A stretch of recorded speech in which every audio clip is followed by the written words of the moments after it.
Everybody, I'm David Lee, the author of a book called Haunts of San Jose. On July 25th, 2010, my brother and I rode our bikes to Chautauqua Adams County Park, and I went ghost hunting for one last time.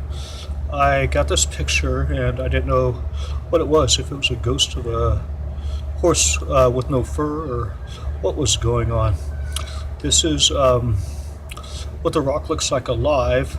The entity is using the rock as a body. What we see here is the right eye and the teeth. This is a picture of the same rock 45 days later. Big difference. Looks like a big black orb on the rock, possibly just a shadow. Otherwise, this is what the rock normally looks like dead. And this is what the rock monster looks like alive. Then 1 month later, I returned to hunt the rock monster, and I could see it right away because it was huge. It was the size of a dinosaur, like the size of a whale, and I thought, well, that's too bad, no ghost, just a big rock. Well, I gotta hop the fence and take a look to see what's going on, to investigate. So I hopped the fence, and I was walking on a trail made of dead yellow grass, 2 driveways wide and 2 driveways long.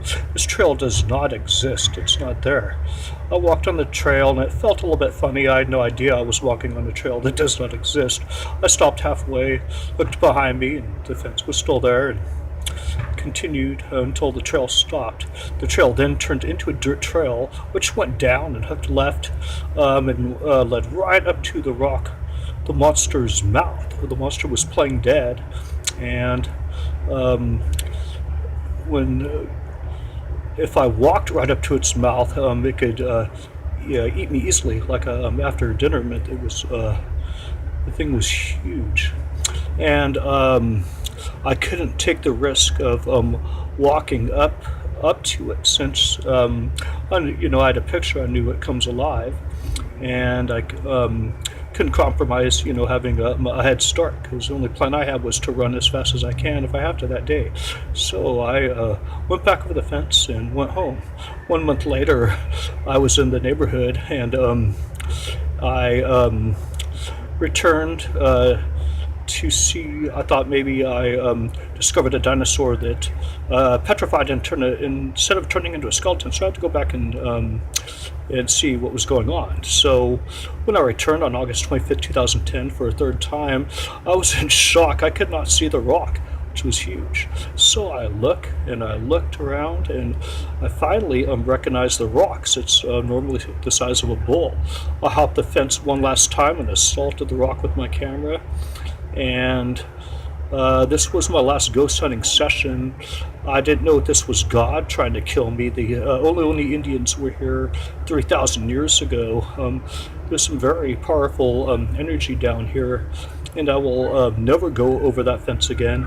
And after this, it was time to retire from ghost hunting. If none of this actually happened and they were controlling my vision, then I was walking on air, because the trail, when you hop the fence, normally the trail slopes down and goes into the river. So if I was walking straight out from there, I was walking on thin air, about 20 or 30 feet above the river.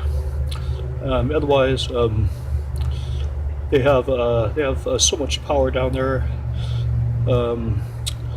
I will never go over that fence again, and this was my last ghost hunt, and I retired after this. Way too dangerous, and I assumed that this was a death trap, and I was going to be eaten and swallowed or spit out. And I was told before, some ghosts want to chew us up and spit us out. And so here we see it again.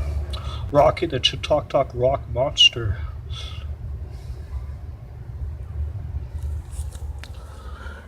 Thank you, everybody. I'm David Lee.